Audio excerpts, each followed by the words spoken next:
লিল্লাহি মুলকুস সামাওয়াতি ওয়াল আরদ। আল্লাহ তাআলা বলেন আসমান জমিনের মালিক আমি আল্লাহ। তারপর আল্লাহ তাআলা বলেন ইয়াখলুকু মা ইয়াশা, আমি আল্লাহ তাআলা যা ইচ্ছা তাই সৃষ্টি করি। ইয়াহাবু লিমান ইয়াশাউ ইনাসা, আমি আল্লাহ কাউকে ছেলে দেই, আমি আল্লাহ কাউকে মেয়ে দেই, আমি আল্লাহ কাউকে কোনোটাই দেই না, আমি আল্লাহ কাউকে বন্দা রাখি।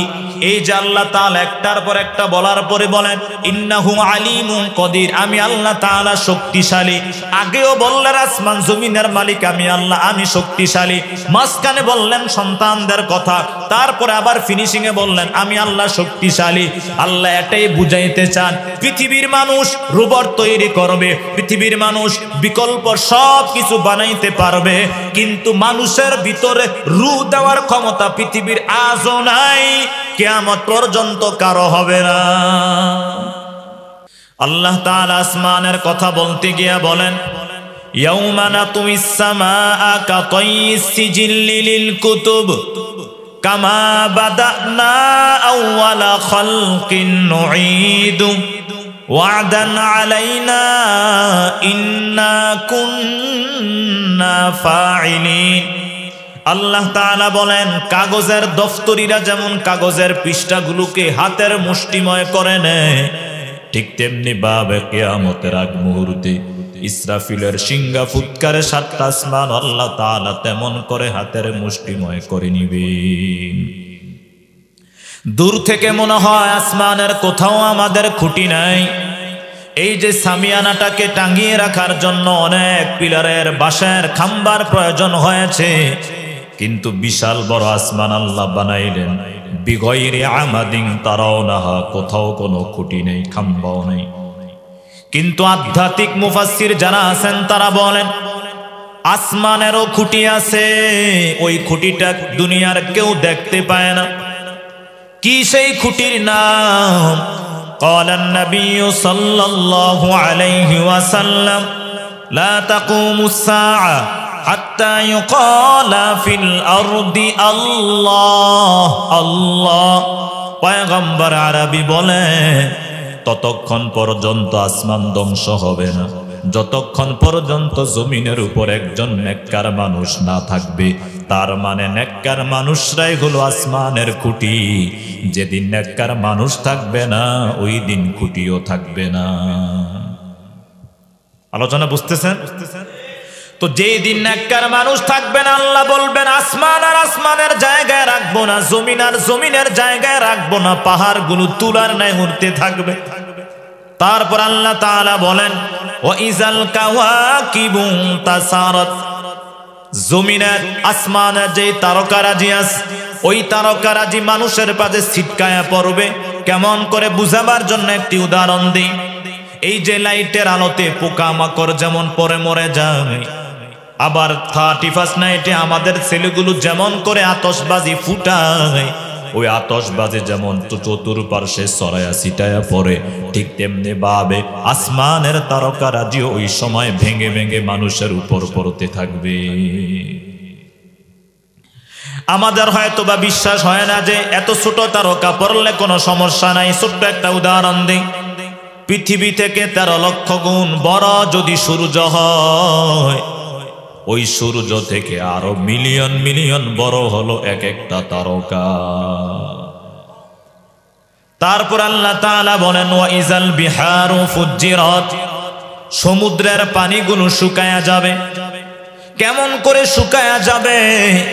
সূরা মুলকের 30 নম্বর আয়াতে আল্লাহ তাআলা বলেন কুল আরাআইতুম ইন আসবাহা মাউকুম গাওরা ফামান ইয়াতিকুম বিমাইম মাঈন। আল্লাহ তাআলা বলেন আমি আল্লাহ একবার যদি জমিন থেকে পানি কেড়ে নেই, কে আমার থেকে আসে পানি এক ফোঁটা দুনিয়ায় নামাইতে পারবে? কারো একমাত্র বিন্দু মাত্র কোনো ক্ষমতা নাই।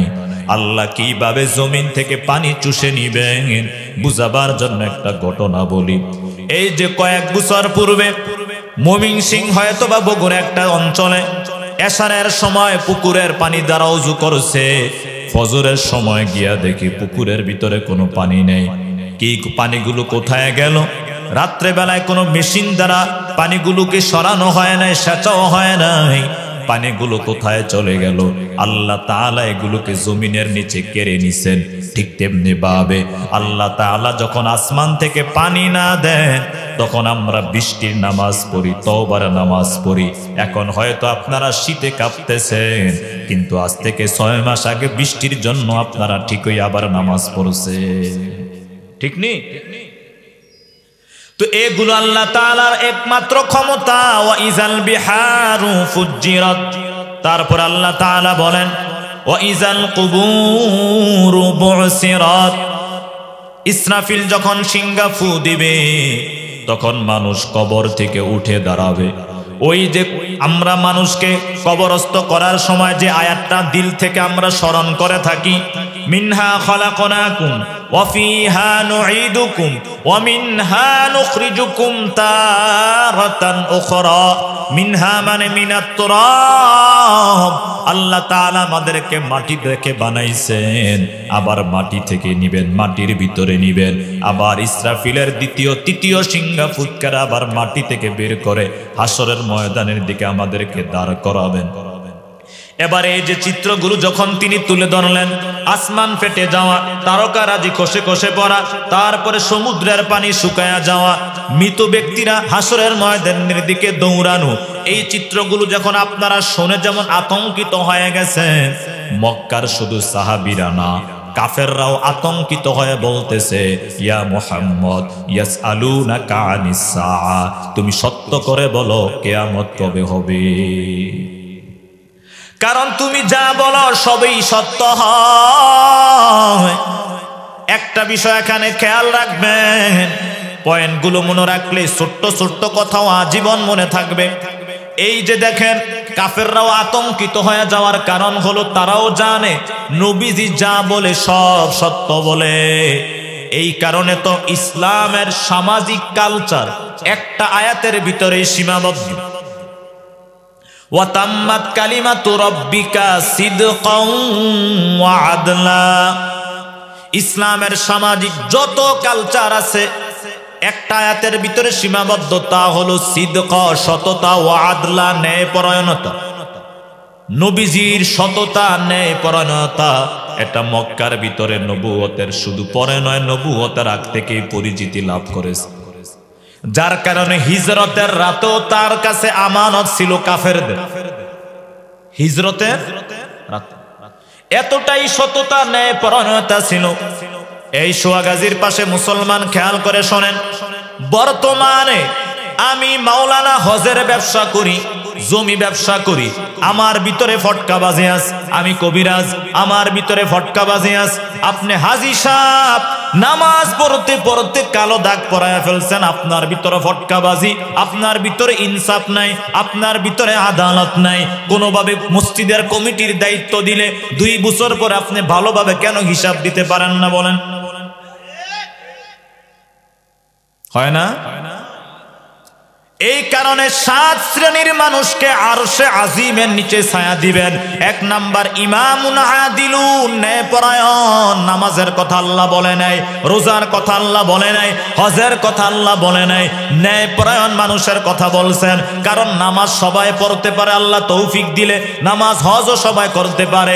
অনেক ডাকাত, অনেক লম্পট, অনেক দুর্নীতিবাজ তারাও তওয়াফ করে, এটা দেখে গরিব আফসোস করে। কোনো আফসোস করবেন না।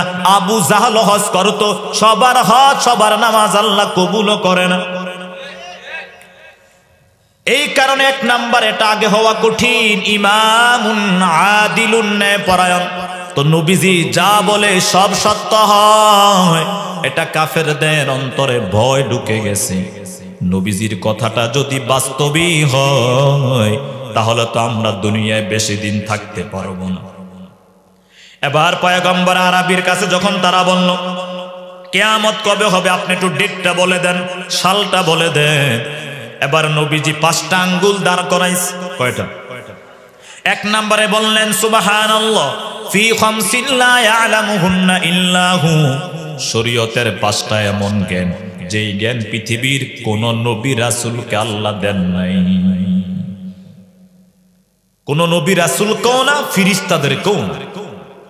এই 5টা জ্ঞান তিনি নিজের কাছে রাখছেন। 1 নম্বর, ইন্নাল্লাহা ইনদাহু ইলমুস সাআহ, কিয়ামত কবে হবে, কত সালে হবে একমাত্র জানে আল্লাহ। আমরা উলামায়ে কেরাম আলামত বলতে পারি, কিন্তু নির্দিষ্ট টাইম ধরে কিয়ামতের সময় নির্ধারণ বলা কারো জন্য জায়েজ নাই, হারাম। 2 নাম্বার, ওয়ায়ুনাজ্জিলুল গায়স, কোথায় কি পরিমাণ বৃষ্টি হবে আল্লাহ তাআলা জানেন। এই যে আবহাওয়ার পরিবর্তন, বাংলাদেশে আমরা আগে 6 ঋতুর দেশ বলতাম, এখন 6 ঋতুর বলতে খুঁজে পাওয়া যায় না, 2 ঋতুই পাওয়া কষ্ট হয়ে যায়, ঠিক নি? আবহাওয়াকে আল্লাহ তাআলা পরিবর্তন করে দেন। আরবের ভিতরে যারা আজ থেকে 10-15 বছর আগে কাজ করেছে, বৃষ্টির জন্য সুদাইসি সাহেব কত না বৃষ্টির নামাজ আদায় করত। এখন আর দোয়া করা লাগে না, বরং শুধু বৃষ্টি না ঠাডাও পড়ে। সবুজ শ্যামল দৃশ্য হয়ে গিয়েছে মক্কার আশপাশ। এটাও নবীজির হাদিস। কিয়ামতের আগে মরুভূমি সবুজ শ্যামল হয়ে যাবে। মরুভূমি সবুজ শ্যামল হবে এমনি না, বৃষ্টির পানি লাগবে, বৃষ্টির পানি লাগবে, একটার সাথে আরেকটা জড়িত। এই যে ঋতুর পরিবর্তন আল্লাহ বলেন, এগুলো আমার সব কুদরত। তারপর আল্লাহ তাআলা বলেন, ওয়ায়ালামু মা ফিল আরহাম, মায়ের জরায়ুতে সন্তানের কন্ডিশন কি, ছেলে হবে না মেয়ে হবে, সাদা হবে না কালো হবে, এগুলো একমাত্র আল্লাহ তাআলাই জানেন। অনেকে বলতে পারেন যে হুজুর ডাক্তাররা তো বলে দেয় ছেলে হবে মেয়ে হবে ইত্যাদি ইত্যাদি। ডাক্তাররা অস্তিত্ব আসার পরে বলে, আর আমার আল্লাহ তাআলা যখন পুরুষের পিঠ থেকে নিয়ে মায়ের জরায়ুতে শুক্রাণুটা প্রবেশ করায়, তখন থেকে আল্লাহ তাআলা জানায়া দেন ছেলে হবে না মেয়ে হবে। আমি একটা বিষয় আপনাদেরকে বলি, কুমিল্লায় তো আমার বাড়ি চান্দিনা। এই বিষয়টা আমি মানুষকে কেমনে বুঝামু, কত জায়গায় বললে মানুষ সঠিক বুঝবে সঠিক কথাটা, এটা আমি বুঝাইতে ব্যর্থ। সন্তান হওয়ার ক্ষেত্রে আল্লাহ আয়াতরা কিভাবে বলছেন, এটা যদি কোনো মুমিন একটু বিশ্বাস করে, কোন সন্তানের জন্য কখনো কোনো মাজারে যাওয়া তার জন্য কোনো প্রয়োজন হবে না। একটু খেয়াল করুন, সন্তানের জন্য আল্লাহ তাআলা বলেন, প্রথমে আল্লাহ তাআলা বলেন লিল্লাহি মুলকুস সামাওয়াতি ওয়াল আরদ, আল্লাহ তাআলা বলেন আসমান জমিনের মালিক আমি আল্লাহ। তারপর আল্লাহ তাআলা বলেন ইয়াখলুকু মা ইয়াশা, আমি আল্লাহ তাআলা যা ইচ্ছা তাই সৃষ্টি করি। ইয়াহাবু লিমান ইয়াশাউ ইনাসা, আমি আল্লাহ কাউকে ছেলে দেই, আমি আল্লাহ কাউকে মেয়ে দেই, আমি আল্লাহ কাউকে কোনোটাই দেই না, আমি আল্লাহ কাউকে বন্দা রাখি। এই যে আল্লাহ তাআলা একটার পর একটা বলার পরে বলেন ইন্নাহু আলিমুন কদির, আমি আল্লাহ তাআলা শক্তিশালী। আগেও বললেন আসমান জমিনের মালিক আমি আল্লাহ, আমি শক্তিশালী।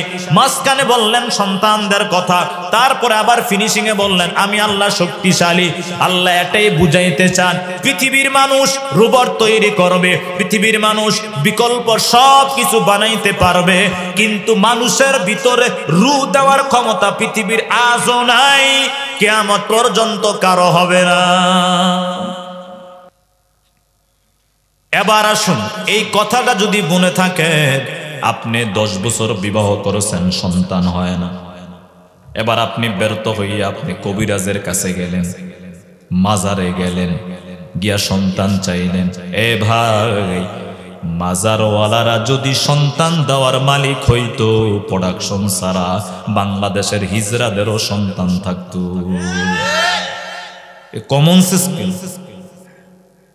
তো আল্লাহ তাআলা একমাত্র সন্তানের মালিক, কাদেরে কুদরত দারি বন কামাল, আনতা রব্বি আনতা হাসবি জুল জালাল।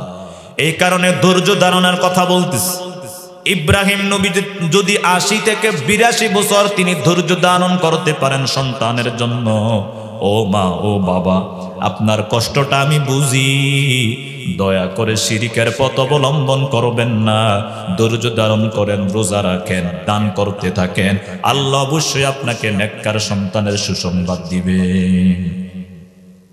তো আল্লাহ তাআলা 3 নম্বরে বলেন ওয়ায়ুনাজ্জিলুল গায়স, ওয়া ইয়ালামু মা ফিল আরহাম, মায়ের পেটের অবস্থা একমাত্র আল্লাহ তাআলাই জানেন। 4 নাম্বার আল্লাহ তাআলা বলেন ওয়া মা তাদরি নাফসুম মাযা তাকসিবু গাদা, মানুষ আগামীকাল কি উপার্জন করবে একমাত্র আল্লাহ তাআলাই জানেন, যেটাকে এক বাক্যে আমরা বলতে পারি রিজিক। কি রিজিক? রিজিক নিয়ে আমি টেনশন, মুতামিম সাহেব বলেন তিনিও টেনশন, ইমাম সাহেব বলেন তারও টেনশন, আপনাদের সকলের টেনশন। ইমাম শাফিঈ রাহমাতুল্লাহি আলাইহি ওয়া মা মিন দাব্বাতিন ফিল আরদি ইল্লা আলাল্লাহি রিজকুহার ব্যাখ্যায় বলেন যে আল্লাহ তাআলা রিজিকের মালিক কেমন করে শোনো, যদি পাহাড়ের উপরে তোমার রিজিক থাকে, ওই রিজিকটা আল্লাহ তাআলা যে কোনো না যে কোনো ভাবে তোমার 2 ঠোঁটের মাঝখানে আল্লাহ পৌঁছায়া দিবেন। আর যদি আল্লাহ তাআলা তোমার 2 ঠোঁটের মাঝখানে কোনো খাবার রেখে দিছো পাশ, যদি এটা নসিবে না থাকে, মৃত্যুর আগে পাশে খাবার থাকা সত্ত্বেও খাইয়া যাইতে পারবা না। বুঝাবার জন্য বলি, হাস্যরস্যক ভাবে নিবেন না।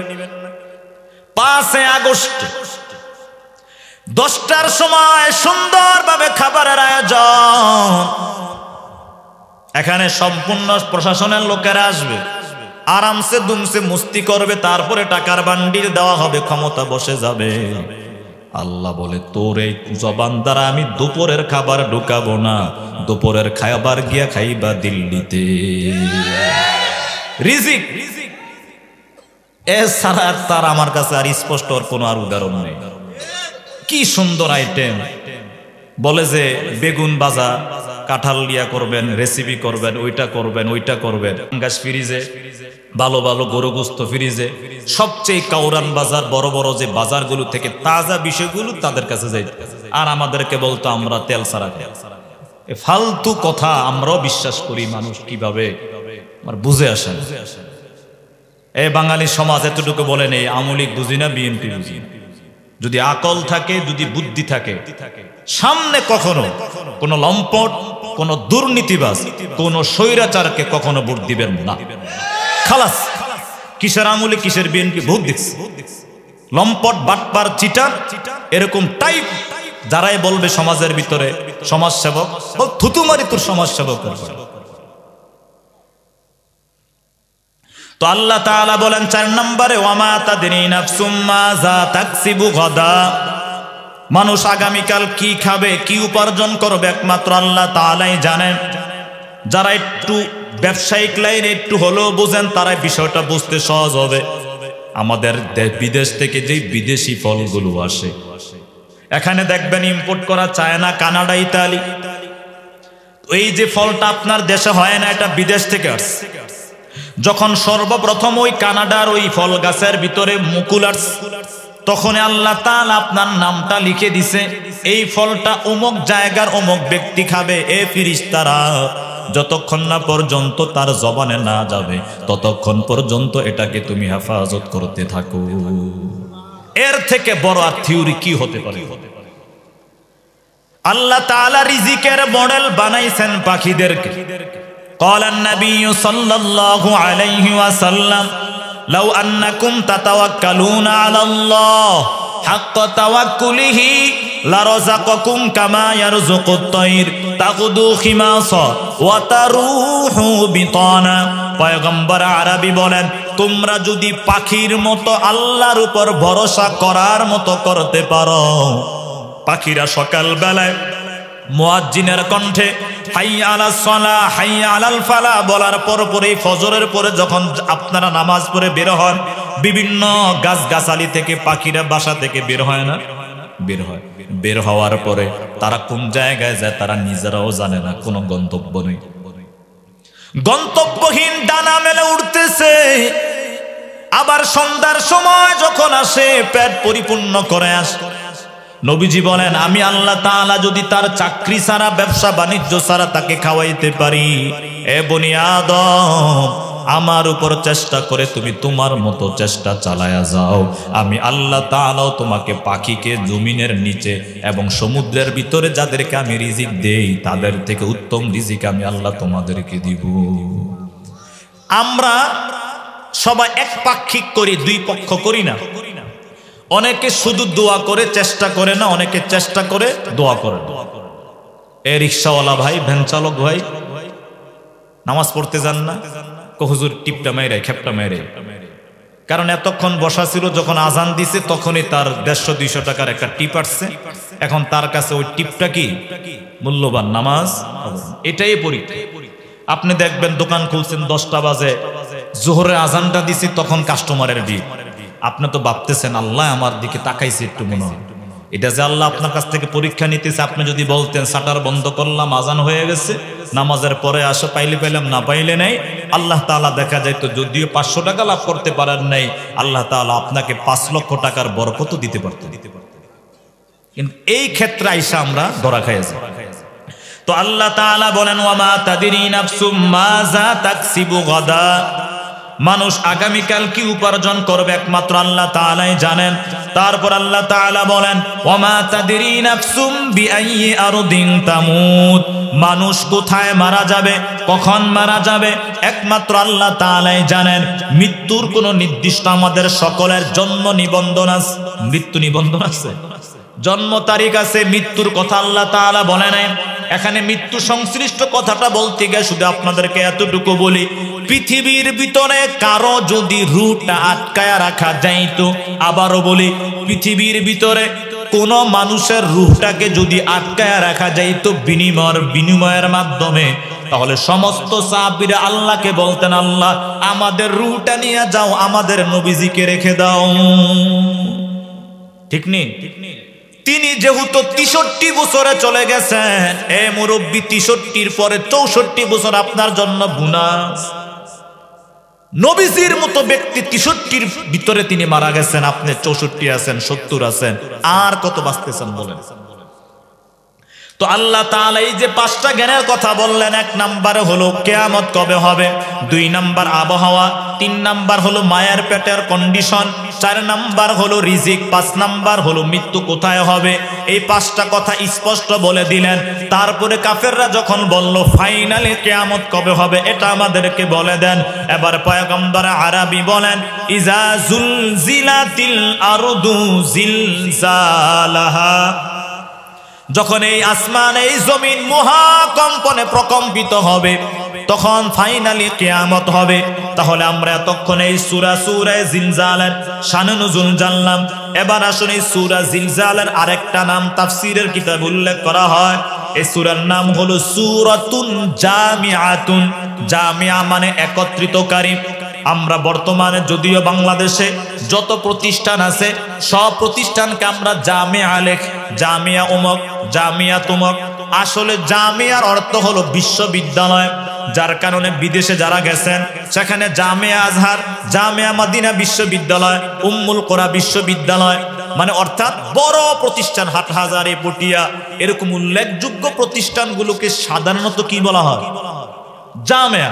কিন্তু বড় দুঃখ এবং পরিতাপের বিষয় এই যে আমাদের বাংলাদেশে নুরানি বা ছোট মাদ্রাসা পূর্বে আগামীতে জামিয়া হবে ওইদিকে চিন্তা করে হয়তো বা তারা জামিয়া ব্যবহার করে, কিন্তু আসলে ছোটখাটো প্রতিষ্ঠানে জামিয়া এটা উচিত না। শুনছি আরে যে বিদেশে এক প্রবাসী কালেকশন করতেছে, তো দেখা যায় যে সব জামিয়া লাগে। তো এবার সৌদি শায়েখরা বলতেছে তোমাদের বাংলাদেশে এই পরিমাণ জামিয়া, তো তারা তো মনে করছে জামিয়া মানে মদিনা বিশ্ববিদ্যালয় হবে, জামিয়া মানে উম্মুল কোরা বিশ্ববিদ্যালয় হবে। এখন জামিয়া মানে যে ফোরকানিয়া ছাত্র 3 জন, এটা তো জানা না। এই সূরা জিলজালের একটা নাম হলো সূরা জামিয়া। আন আব্দুল্লাহ ইবনে আমর قال তা রাজুলুন রাসূলুল্লাহ সাল্লাল্লাহু আলাইহি ওয়াসাল্লাম, আব্দুল্লাহ ইবনে আমর বলেন নবীজির কাছে একজন ব্যক্তি এসে বলেন আকরিনি ইয়া রাসূলুল্লাহ, এ পয়গম্বর আপনি আমাকে কোরআন শরীফ শিখায়া দেন। নবীজি আবার বললেন ইকরা সালাসাম মিন যাওয়াতি আলিফ লাম রা, এ সাহাবী তুমি আলিফ লাম রা বিশিষ্ট সূরাগুলো শিখে নাও। কোরআন যারা পড়েন রমজান মাসে যারা খতম দেন দেখবেন অনেক সূরার শুরুতে আলিফ লাম মিম, আলিফ লাম রা আছে না? তো নবীজি বললেন আগে তুমি এগুলো শিখে নাও। এবার ওই সাহাবী জবাব দিয়া বলে কাবুরত সিন্নি, ওয়াস্তাদ্দা কলবি ওয়া গালুযা লিসানি। ও পয়গম্বর, আমার বয়স বেড়ে গেছে, জবান ভারী হয়ে গেছে, অন্তরটা শক্ত হয়ে গেছে, এত লম্বা সূরা আমি শিখতে পারবো না।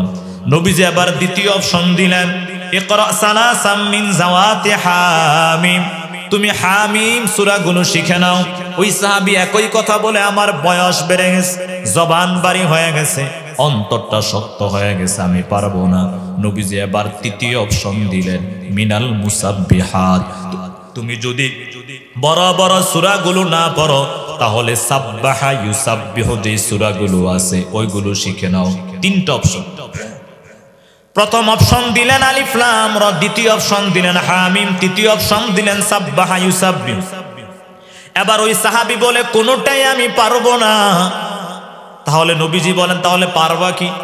ওই সাহাবী বলে, আমাকে এমন একটা সূরা শিখায়া দেন যেই সূরার ভিতরে আপনি যা যা বলছেন সবগুলোর সওয়াব আল্লাহ তাআলা লিখে দিবে। নবীজি আবার বলেন, এটাই যদি তুমি চাও তাহলে তুমি পড়ো ইজা জুলজিলাতিল আরদু জিলজালাহা। তুমি যদি সূরা জিলজাল একবার তেলাওয়াত করো, 15 পারা কোরআন শরীফ পড়ার সওয়াব আল্লাহ তাআলা দিয়ে দিবে। একবার পড়লে 15 পারা, দুইবার পড়লে গোটা কোরআন শরীফ পড়ার সওয়াব আল্লাহ তাআলা দিয়ে। তাহলে এক নাম্বার আলোচনা জানলাম শানে নুজুম জানলাম। দুই নাম্বার জানলাম এই সূরার একটা নাম তো জিলজাল, এটা আমরা সবাই জানি। আরেকটা নাম জানলাম এই সূরার নাম কি, সূরাতুন জামিআতুন। কি নাম? জামিআ। আমি যদি বয়ানের শেষ মুহূর্তে জিজ্ঞাসা করি মনে থাকবে তো? এবার আসুন আমরা মূল আলোচনায় প্রবেশ করি। আল্লাহ তাআলা শুরুতে বললেন, ইজা জুলজিলাতিল আরদু জিলজালাহা, জমিন যখন মহাকম্পনে প্রকম্পিত হবে। সাহাবায়ে কেরাম বললেন, মহাকম্পনে প্রকম্পিত হওয়ার আগে আমরা বুঝবো কিভাবে যে কিয়ামত ঘনায় আসছে? তখন নবীজি বলেন, লা তাকুমুস সাআ, ততক্ষণ পর্যন্ত কিয়ামত হবে না যতক্ষণ না পর্যন্ত নিচের এই হাদিসগুলোর বাস্তবায়ন তোমরা সমাজে দেখতে না পাও। এখন দেখবেন সব আলোচনা মাথার উপর দিয়ে যাইতেছে, খেয়াল করবেন। নবীজি বলেন, এক নাম্বার ইউকবাদাল ইলম, কিয়ামতের আগে পৃথিবী থেকে ইলমকে উঠিয়ে নেওয়া হবে।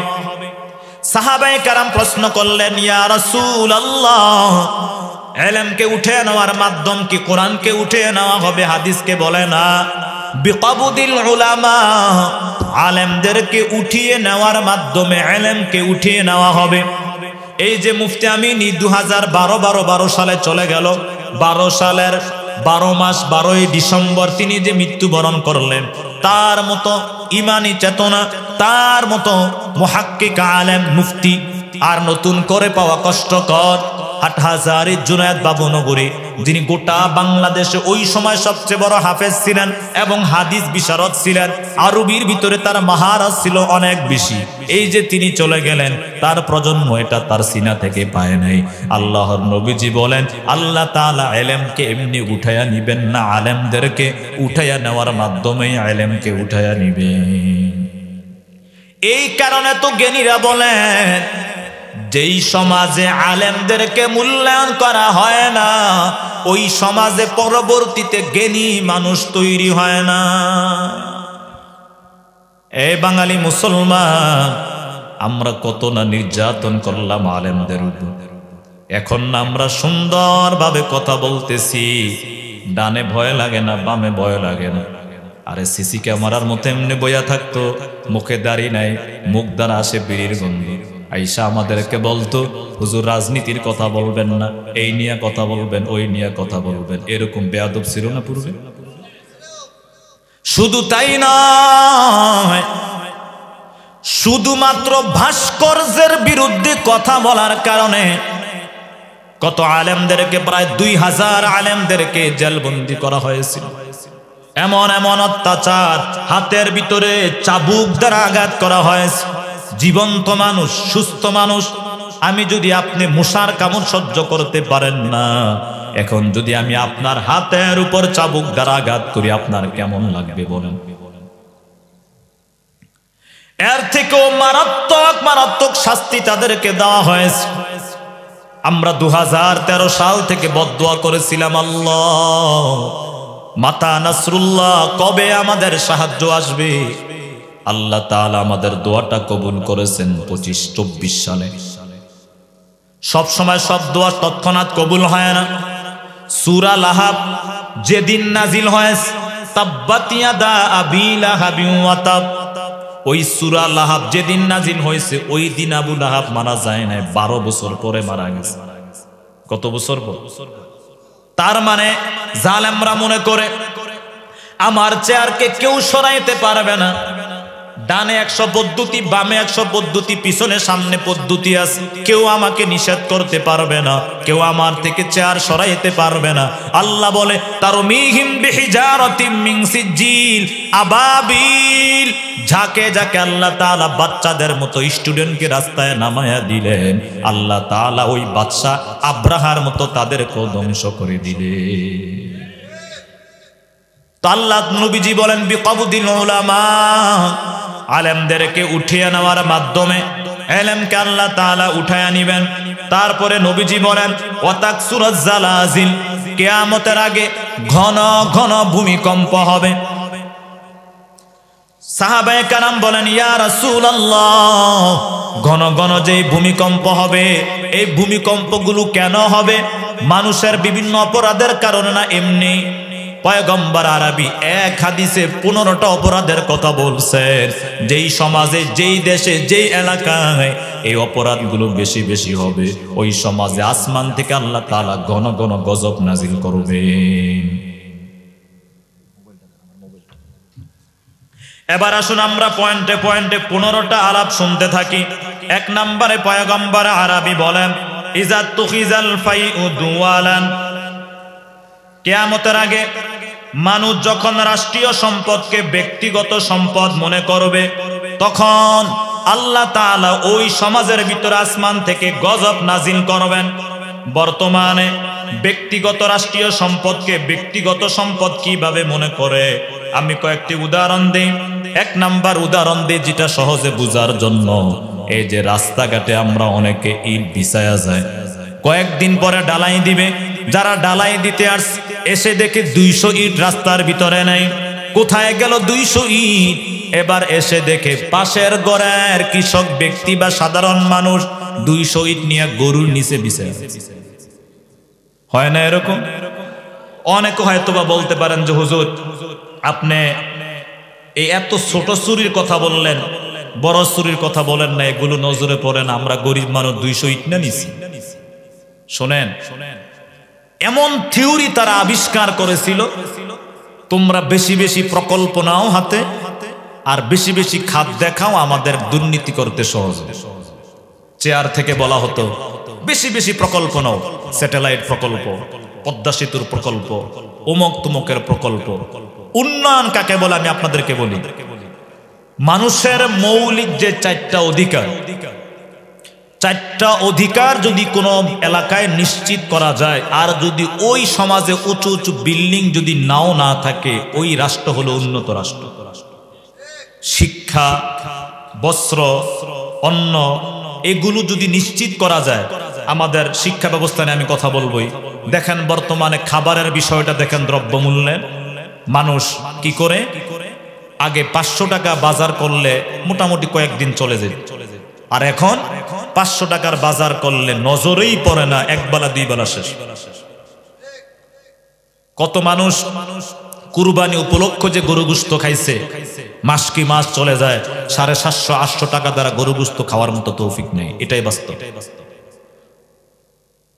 তো পয়গম্বর আরবি বলেন ইজা তুখিজাল ফাইউ দুওয়ালান, মানুষ রাষ্ট্রীয় সম্পদকে ব্যক্তিগত সম্পদ মনে করবে, রাষ্ট্রের গাড়িকে ব্যক্তিগত কাজে লাগাবে, তারপরে রাষ্ট্রীয় সম্পদকে বাগিনা, বাতিজা, চাচা, ফুফাতো ভাই, খালাতো ভাই তাদের পিছনে ব্যয় করবে।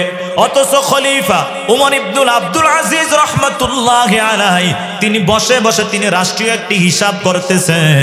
ওই মুহূর্তে বাল্লা একজন বন্ধু এসে বলে লাব্বাইক ইয়া হাবিবি, এ আমার কলিজার দোস্ত তোমাকে সালাম জানাই, সালামুন আলাইহি।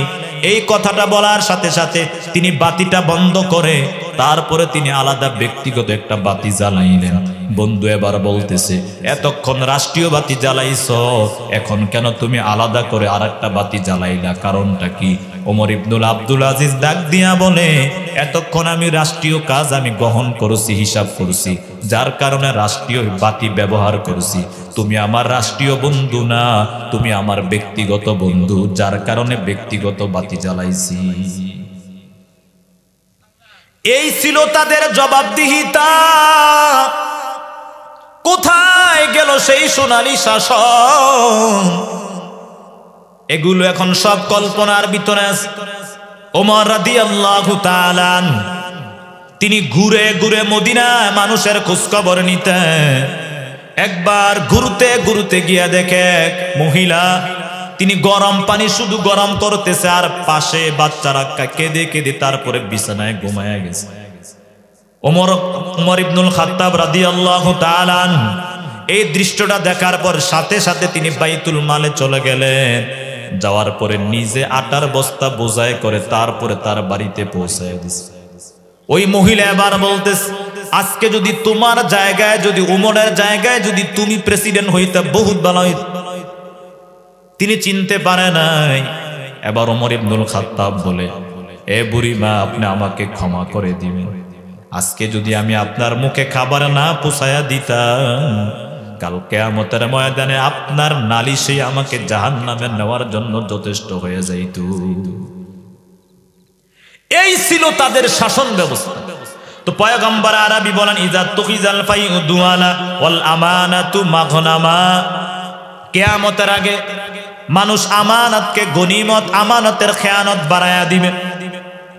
নবীজির কাছে ওই যে বয়ানের প্রসঙ্গে বলেছিলাম, কাফেররা নবুয়াতের পরও নবীজির কাছে আমানত রাখছেন। হিজরতের রাতে যখন নবীজি হিজরত করতে রওনা হবেন, পাশে ছিলেন হযরত আলী রাদিয়াল্লাহু তাআলা আনহু। হযরত আলীকে বললেন, হে আলী, এই যে তোমার কাছে লিস্টি দিলাম, এই লিস্টিগুলো দেখে দেখে কাফেরদের আমানত তুমি পৌঁছায়া দিবা। হযরত আলী বলে, যারা আপনার বাড়ি ঘেরাও করেছে তারাও তো এখানে আমানত রাখছে, আপনি তো আমানতের গুরুত্ব কেন দিতেছেন? পয়গম্বর আরবি জবাব দিয়া বলেন, লা ঈমান লিমান লা আমানাত আলা। যার কাছে আমানতদারিতা নাই তার কাছে ঈমান নাই। তো কিয়ামতের আগে আমানতের খেয়ানত বেড়ে যাবে। তারপরে বলেন, ওয়াজ যাকাতু মাগরামা। যেই সমাজে মানুষ যাকাত দিতে চাবে না, যাকাতকে জরিমানা মনে করবে। বর্তমানে আলহামদুলিল্লাহ মসজিদে দান করতে রাজি আছে, মাদ্রাসায় দান করতে রাজি আছে, কিন্তু হিসাব করে আমরা যাকাত দিতে চাই না। ঠিক নেই? যাকাতের বয়ানও আমরা শুনতে চাই না, বিরক্তি লাগে। রমজানের দ্বিতীয় এবং তৃতীয় জুমায় যখন যাকাত নিয়ে আমরা বয়ান করি, সব ঘুমার। ওর এটা কোনো সুবহানাল্লাহর বয়ান হইল? দেওয়ানের কথা কইতেছে আল্লাহ, সোয়াবের কথা কইব যে 1 টাকা দিলে 70,000 সোয়াব। ইনা না কই হুজুরা কইতেছে কি? আমারে তো একজনে বলছে বয়ান শেষ হবে 15-এ। যেদিন যাকাতের বয়ান করছি, মসজিদের একজন মুতাওয়াল্লি, ওই মসজিদে নাই, নাম কইলে সমস্যা নাই, মিডিয়া দেখলো সমস্যা নেই, চলে আইছে। কইতেছে 1টা 5-এ বলতেছে, হুজুর কাজ আছে, বয়ান শেষ করেন। পরে খোঁজ খবর নিয়ে দেখলাম জিন্দেগিতে যাকাত। এই কারণে হের কাছে কি লাগতেছে? এটা বিষ লাগতেছে, জ্বলতেছে। দানের কথা আমরা সবাই শুনতে রাজি আছি, যাকাত দিতে চাই না। তো ওয়াজ যাকাতু মাগরামা, কিয়ামতের আগে মানুষ যাকাতকে জরিমানা মনে করবে। পয়গম্বর আরবি বলেন, মান আতাহুল্লাহু মালান ফালাম ইউদ্দি যাকাতা। যাদেরকে আল্লাহ তাআলা সম্পদ দিবেন আর ওই সম্পদের যদি যাকাত না দেয়, সুজাআন আকরা, বিষাক্ত সাপ বানাইয়া আল্লাহ গলার পিছনে পেঁচাইয়া দিবেন। আর ওই সাপ জবান দ্বারা কথা বলবে আর বলবে, আনা কাংজু কমালু, আমি তোমার জমানো সম্পদ, আমি তোমার জমানো সম্পদ। এবার বুঝো জমানো সম্পদের কি ভিটামিন। কিয়ামতের ময়দানে 2 মুখা সাপ আপনাকে কামড়াবে যদি আপনি হিসাব করে যাকাত না দেন। বর্তমানে সবচেয়ে বেশি চ্যালেঞ্জিং বিষয় হলো ইসলামী হুকুমত যারা কায়েম করতে চায়, যুদ্ধ জিহাদ বলে না, সবচেয়ে বড় চ্যালেঞ্জিং বিষয় তা হলো ইসলামী অর্থনীতি রাষ্ট্রের ভিতরে প্রতিষ্ঠা করা। কেউ এটা চায় না কারণ সুদের কথা বললে মানুষ লাখের ভিতরে, আপনাদের এলাকায় কত দেয় আমি জানি না, 10 না 5? 1 লাখে কত দেয়? এই যে লাখে 10 বা 15 বা 25 যার কাছ থেকে যেমন সুবিধা করে নিতে পারে। এই যে সুদে টাকা বাড়লো, ফালা ইয়ারবু ইনদাল্লাহ, আল্লাহ তাআলা বলেন না, আমার কাছে সুদের টাকা বিন্দু মাত্র বাড়ে নাই। যাকাতের ক্ষেত্রে আল্লাহ তাআলা বলেন ফাউলাইকা হুমুল মুদঈফুন, যদিও 1 লাখের ভিতরে যাকাতের টাকা যায় 2500 টাকা, আল্লাহ তাআলা বলেন ওই 2500 টাকা কমে না, আমি আল্লাহ ডাবল থেকে ডাবল বাড়ায়া দিব। এবার আপনার কাছে আমি প্রশ্ন রেখে দিলাম, আপনি কি সুদের কাছে যাবেন না যাকাতের কাছে আসবেন? যাকাত ভিত্তিক অর্থনীতি কেমনটা ফায়দা বুঝাবার জন্য একটা ইতিহাস বলে আলোচনা সমাপ্ত করে দিব। ওমর ইবনুল আব্দুল আজিজের যুগে ইসলামী ইতিহাসে লেখা হয়, ওই সময় মানুষ যাকাতের টাকা বস্তা মাথায় নিয়ে ঘুরতো, যাকাত দেওয়ার মতো লোক খুঁজে পাওয়া যাইতো না। আর আমরা আসন থেকে বলি আমার সমাজে গরু গোশত খাওয়ার মতো লোকের অভাব নাই, সবার ঘরে ঘরে খাবার পৌঁছে গেছে, সবার চিকিৎসা নিশ্চিত করা হয়ে গেছে, ইত্যাদি ইত্যাদি আমরা বলতে থাকি। পরবর্তীতে দেখি যে রাস্তা টিকার কথাটা হলো 1 মাস 2 মাস বা 1 বছর, ওই রাস্তা 6 মাস পরে কোনো অস্তিত্বই থাকে না। যাকাত ভিত্তিক অর্থনীতি এতটা হলো আশ্চর্যময় একটা বিষয়। আর একটা বিষয় বলে শেষ করে দেই, ওয়াত উল্লিমা লিগাইরিদ্দিন, পয়গম্বর আরবি বলেন কিয়ামতের আগে ধর্মীয় বহির্ভূত শিক্ষা ব্যবস্থা সমাজের ভিতরে চালু হয়ে যাবে। বর্তমানে শিক্ষা ব্যবস্থার ভিতরে আপনারা যারা ছেলেদের সিলেবাস দেখেন না, আল্লাহর হস্তে সন্তানদেরকে দিয়ে দিয়েছেন স্কুলে, সেখানে তাদেরকে সমকামিতা সহ এমন কোন জঘন্য মতবাদ নাই, গল্পের মাধ্যমে তাদেরকে যৌন উস্কানিমূলক এগুলো দেওয়া হয়। অথচ আমরাও যখন ক্লাস 1 to 5 পর্যন্ত পড়াশোনা করেছিলাম, ওই সময় লেখা ছিল, কে ওই শোনালো মোরে আজানের ধ্বনি, মর্মে মর্মে সেই সুর বাজিল কি সুমধুর, আকুল হইল প্রাণ নাচিল দমনে, কি মধুর সেই আজানের ধ্বনি, বাজিছে দামামা বাদরে আমামা, শির উঁচু করি মুসলমান, দাওয়াত এসেছে নয়া জামানার, ভাঙা কিল্লায় উড়ে নিশান। এরকম কবিতা ছিল না? আর এখন ম্যাক্সিমাম এই যে পূর্বে শিক্ষামন্ত্রী যিনি ছিলেন বলে ফেলি নওফেল, সে বাংলাদেশে লেখাপড়া করে নাই, ভারতের হিন্দু স্কুলে লেখাপড়া করছে। তার কাছ থেকে আপনারা কি আশা করতে পারেন? আমার দেশের নিউজ। তো কিয়ামতের আগে এভাবে ধর্মীয় শিক্ষা ব্যবস্থার ভিতরে পরিবর্তন আসবে। এই কারণে হাফিজ হুজুর বলতেন, এই যে মাদ্রাসাগুলো আছে এগুলো হলো ইসলামের ক্যান্টনমেন্ট। এগুলো যদি না থাকে রে ভাই, বিরুদ্ধাচারণ করতে পারেন, পড়ালেখা হয় না, মোতামেম এটা করে, শিক্ষকরা এটা করে, ছাত্ররা এটা করে, বহুত কিছু বলতে পারবেন। এই ছাত্ররা গুলো যখন রাত্রেবেলায় ওইটা ফজরের সময়, রাত্রি 3টার সময় যখন কোরআন তেলাওয়াত করে, আমার আপনার জীবনে সম্ভব হবেও না যে ঠান্ডার ভিতরে ওযু বানাইয়া কোরআন তেলাওয়াত করা। তারা ঠিকই কোরআন তেলাওয়াত করে আপনি বদদোয়া দিতেছেন, তারা আপনাকে দোয়া দিতেছে। আপনি দিতেছেন বদদোয়া, নিন্দাবাদ, তারা বলতেছে আপনাকে মুবারকবাদ।